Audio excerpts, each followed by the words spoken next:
3 months. Then came the global supply chain crisis. Shipping costs rose as much as tenfold. Containers were scarce.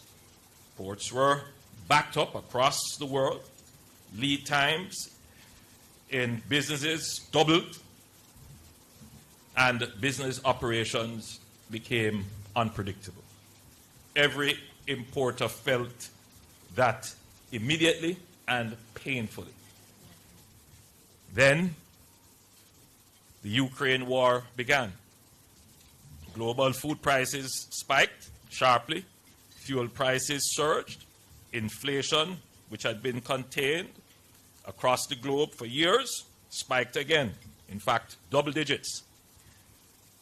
We were, of course, severely impacted as a small, open economy with limited capacity to insulate ourselves from global price movements. Then, Hurricane Beryl struck in 2024, a Category 4 storm that caused severe damage across our southern parishes. Then, Tropical Storm Raphael. More flooding, more agricultural losses, more disruption to an economy still finding its footing after everything that had come before. And even before July 2024, there was another weather event that had a severe impact on the economy of this parish. In February 2024, an unseasonal freak storm caused the Carnival Magic cruise ship to strike the Ocho Rios main pier, causing significant structural damage to the berth and protective equipment, resulting in its closure. And then came Melissa, a Category 5 hurricane that ranks among the 3 most powerful hurricanes ever recorded in the Atlantic Basin. A staggering economic loss calculated at US $12.2 billion, or over 56% of our 2024 GDP. And now, as we work through reconstruction, the conflict in the Middle East has disrupted global shipping through the Strait of Hormuz, adding cost and delay to supply chains that were only now just normalizing. Energy prices are once again elevated.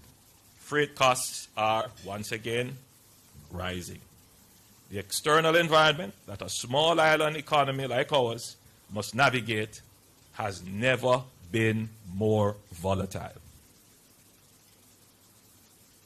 I went through all of this because sometimes the public discourse is as if Jamaica is sailing on smooth seas with no disruptions.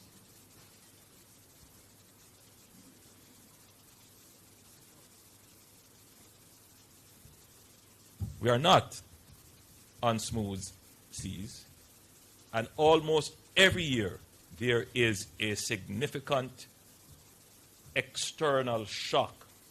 The economists call it an exogenous shock, something that has happened outside of our control. 6 years, a global pandemic, worldwide supply chain collapse, a major land war in Europe and its commodity price shockwaves, 2 significant hurricanes, a tropical storm, and an ongoing Middle Eastern conflict reshaping global shipping and energy markets. If you look at this list objectively, I believe you would be hard-pressed to find any comparable period since Jamaica's independence where this nation faced such a sustained, relentless succession of economic shocks.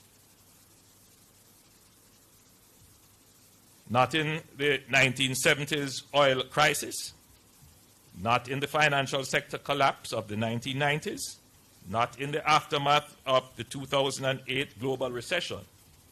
In terms of sheer cumulative impact, the number of shocks, their severity, their overlap, and their compounding effect on a small open economy in the past 6 years stand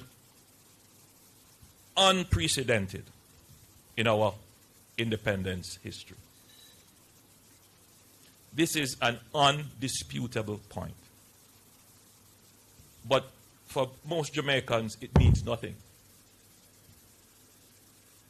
But I encourage every Jamaican to internalize this, because it means everything for the fulfillment of the things that you would like to see happen in your community, including the roads, the hospitals.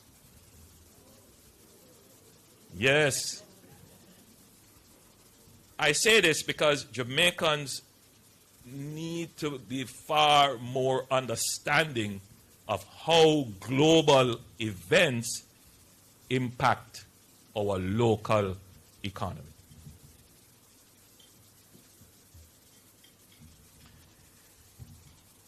But the good news is that in spite of all of this, Jamaica is still standing, and not just standing, Jamaica is standing tall. We are doing better than we have ever done in our history as it relates to our ability to recover.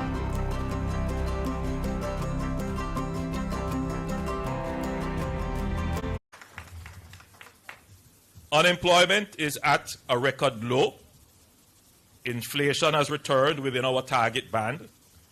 Our international reserves are at record high, and our currency is stable.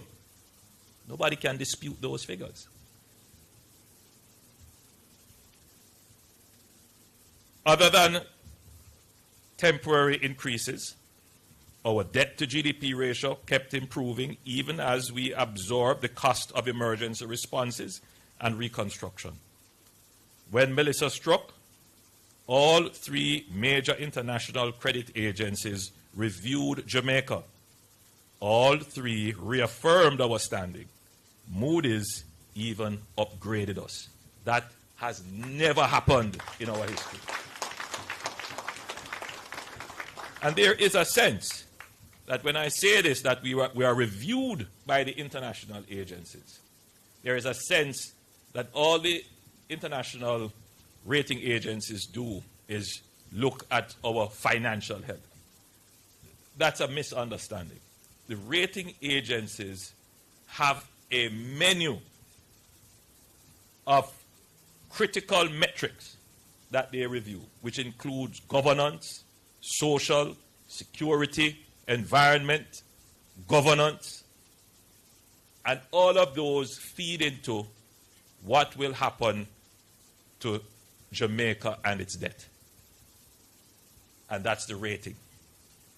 So it's not just on the performance of our economy, it's across all the critical sectors as to what the government is doing and its ability to respond to the external environment as well.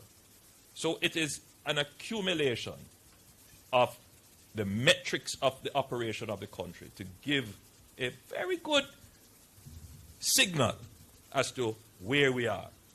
And the rating agencies have affirmed the country's standard of being able to respond to shocks, but most importantly, to meet its debt obligations.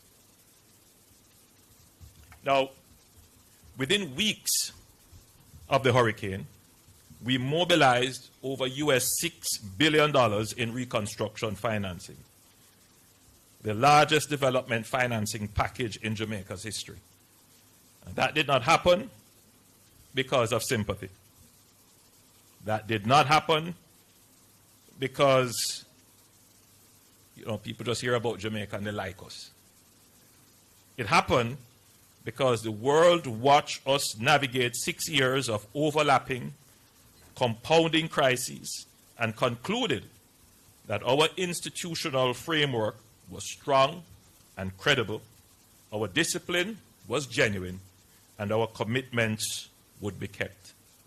Because these are not grants, these are loans. A country that had not done that work, that had depleted its reserves, borrowed excessively, deferred the hard decisions, and allowed its institutions to weaken, would have faced those 6 years very differently. That credibility has translated into our speed of recovery. Within weeks of Melissa making landfall, this government extended US $150 million to the Jamaica Public Service Company. I see the president of JPS here. I didn't know you were a part of the St. Ann Chamber of Commerce, but it's good that you're here to hear me say this. And to commend the JPS for utilizing this $150 million US dollars in a way that has effectively restored over 99% of customers with electricity in Jamaica.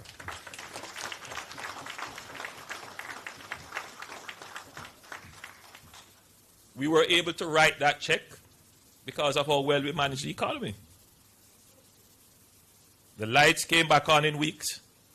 For a family sitting in darkness, for a farmer watching a season slip away, for a small business that could not open its doors, 3 weeks instead of 6 months is not merely a statistic. That's a livelihood saved.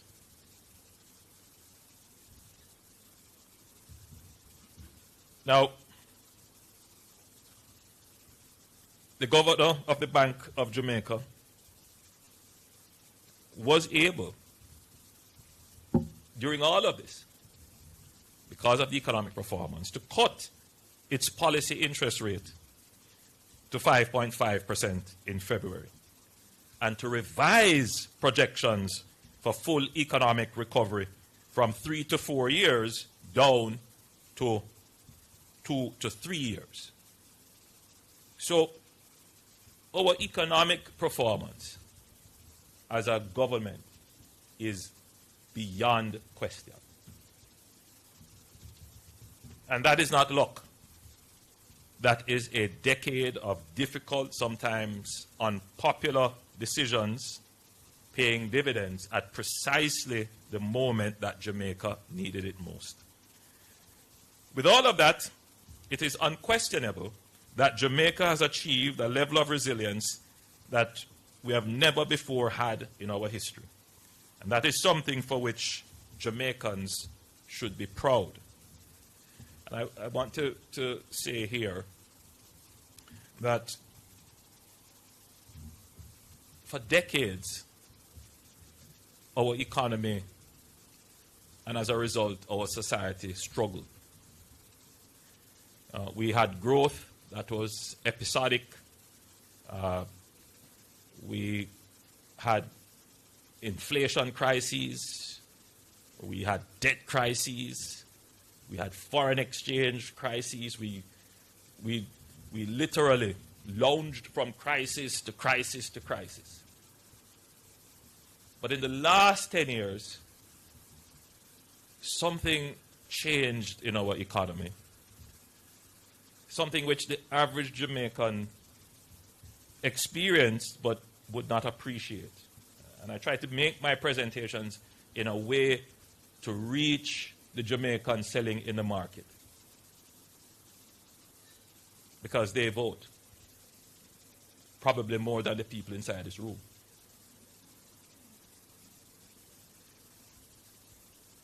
But Jamaica has developed something called stability. Stability is a very important asset. How many of you recall the panic with the exchange rate? Can't get foreign exchange. How many of you recall interest rates moving high? Now we have stability. And the beauty of stability is that it gives predictability. And if you have predictability, then the people in this room love that. People who are in business like predictability because they can plan and invest.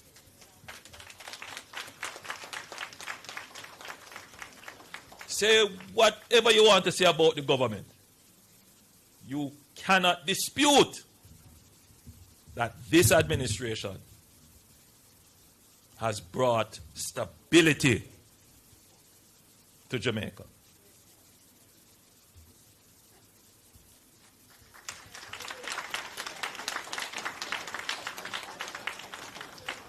But there is another important characteristic of the Jamaican economy, which is more important to my friend selling in the market than it may be to the business people in this room.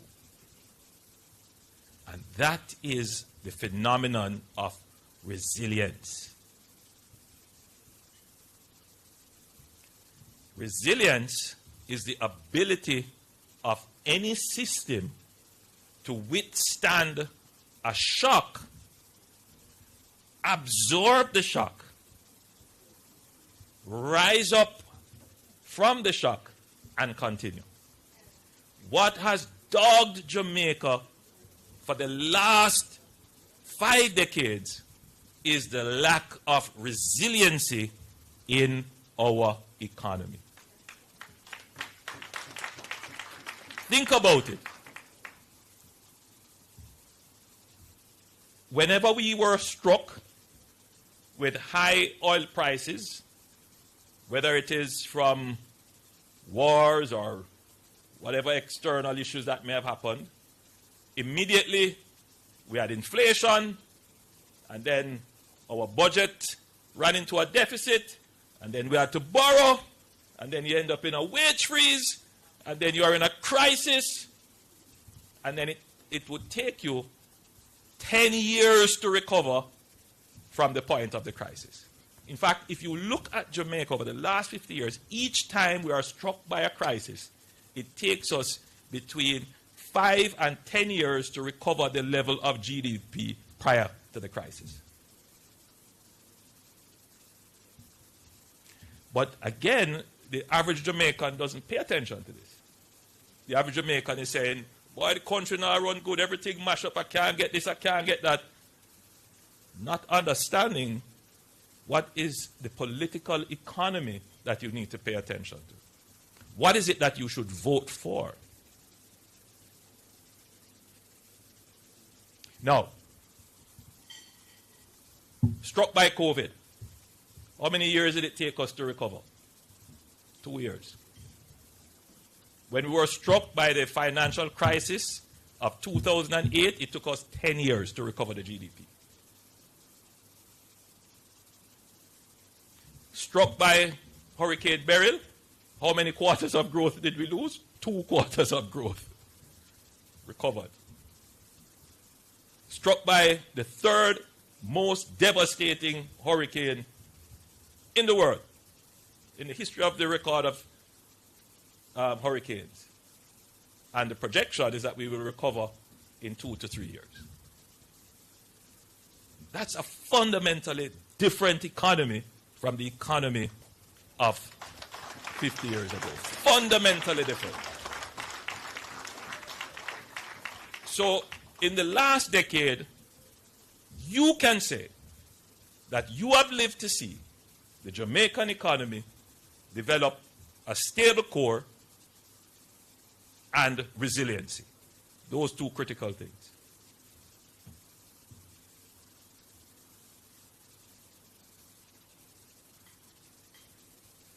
You still don't get your roads yet. Appreciate that. But you can't get the roads without going through these steps. Stability, and then resilience, and then there's a 3rd step. And that 3rd step, it's growth. We call it resurgence. The ability to being hit, because we accept that as a small open economy, anything that happens globally will have an impact on us. And so that is our life. We are going to be hit by shocks. So we must be able to get up and absorb it, But we must not just survive them, we must continue to thrive. We must continue to grow. And that's what we're building in our economy. And I'm going to talk about how we get to that point of growing, how we conquer external shocks. First thing is we have to change our mindset. We have a victim mindset. As if the world owes us anything. Let us start from the position that the world owes us nothing, and we're going to go out there and fight for our own, no matter what you throw on us. Because that is what it means by being little but talawa. And if we're going to take that attitude, then we must be prepared. We must put aside, but more than that, we must use our resources wisely. We must not be profligate and wasteful. But it also means one other thing.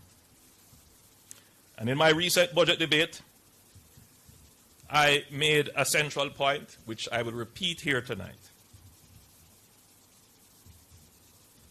Every Jamaican must increase their productivity.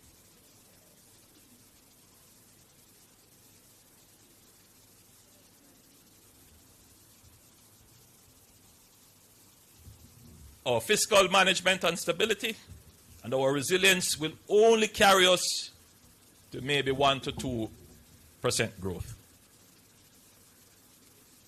But if we're going to break that 1 to 2% threshold of growth that we have had, which has formed the ceiling of our growth for most of the last decade, we must increase our productivity. Again, speaking to my friend in the market, as I'm speaking to business people in this wonderful dinner. What have you produced recently? What did you contribute to the GDP of the country? And if every Jamaican were to ask and answer that question honestly, then we would begin to start to treat with this issue of productivity. Everybody wants everything. But what did you contribute? What did you produce?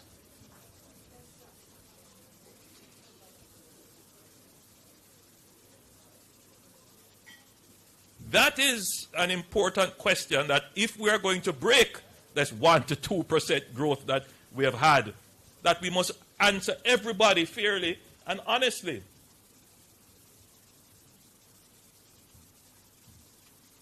Because there is a disconnection between what we want and what we produce. Because somehow in our minds, somebody's just going to come and hand it to us. Because somehow, because of our history and all kinds of unfairness to us, somebody owes it to us. We can't claim to be independent or seeking our independence if we continue to look for our salvation and rescue from outside. We must produce our way to what we want.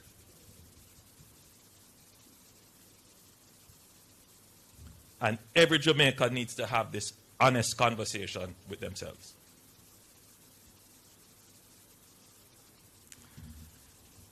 So, I'll put it in a context.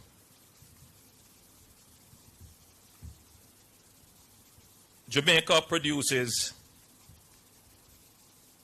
by the ILO data, that is the International Labour Organization data, Jamaica produces approximately 8.8 or $8.80 US dollars of output per hour worked. That's about 1,400 Jamaican dollars. That is, if we divided our GDP by all the hours worked by our entire workforce in 1 year, the value of the output produced is roughly $9 per hour. Barbados and the Dominican Republic are in the 22 and 26 US dollar range per hour. We are about 9. Barbados is 22 and the Dominican Republic is 26. Or if you want it in Jamaican dollars, we produce about 1,400 Jamaican dollars per hour. Barbados produces 3,500. That's about 2.5 times what we do. And the Dominican Republic produces about $4,200 or 3 times what we produce. Trinidad and Tobago produces 31 US dollars per hour. It's about 5,000 US dollars. The Bahamas produces 35 US dollars. And Panama produces 43 US dollars or 5 times what we produce per hour. That's the reality. We are third from the, well, we are second from the bottom. Only Haiti produce less than us. Regionally. Now, I just want to be clear, because I know when I speak like this, which I have to do, I have to make these very controversial statements and confront our people, because sometimes we have false notions of our exceptionality. And I have to confront to say, hey, we need to change. And there are those persons who are deeply wedded in an illusion. They still live in the 70s and they still have a false notion of what the reality is for Jamaica. And my job is to shatter that. Because if it is allowed to continue, we will continue on this path to nowhere. So I know you're going to have them run out of the woodworks with all kind of nonsense. But we will confront them with the facts.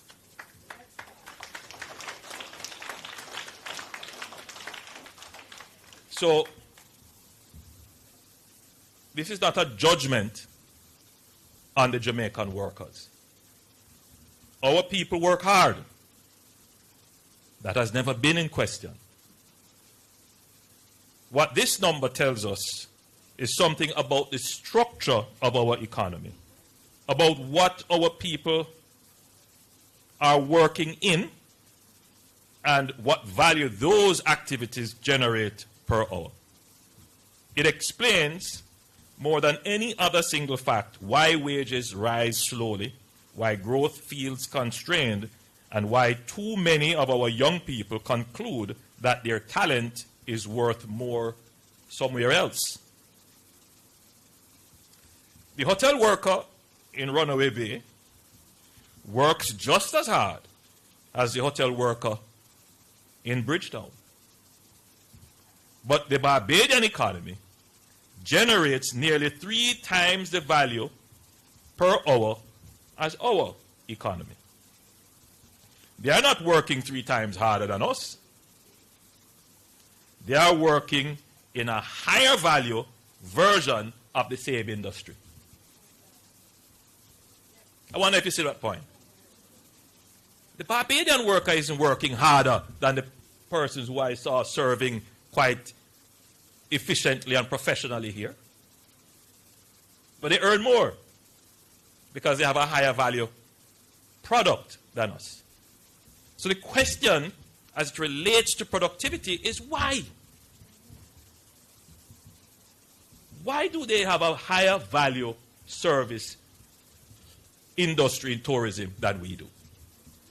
There are many reasons. Many reasons. I want to focus on one just now. Barbados has less crime than us.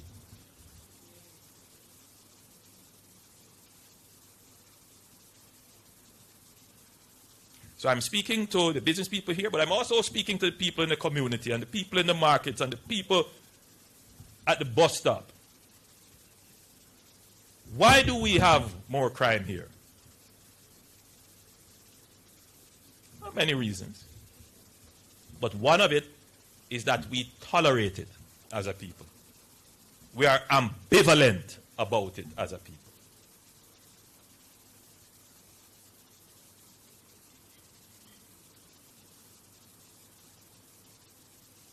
For some, people who are involved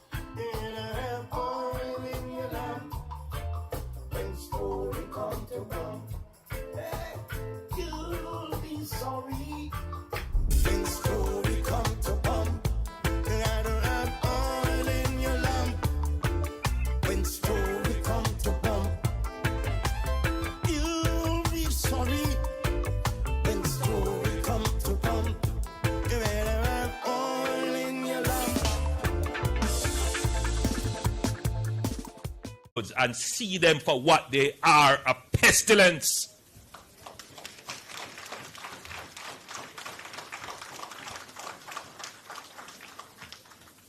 These criminals are not disenfranchised youth. The money that they take to buy a gun, they could buy a tool. I can tell by the clap. My statement is true. Ambivalence.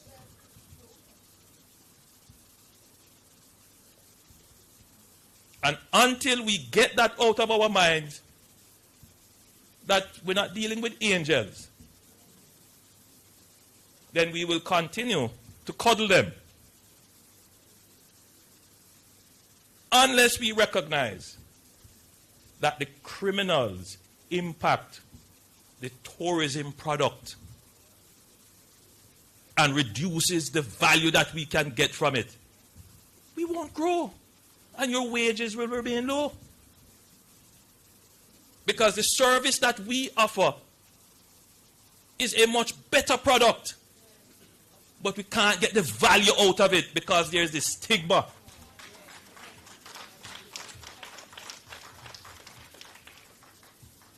We will continue to go hard on the criminals. We will eliminate them from our society so we can get the full value of Jamaica.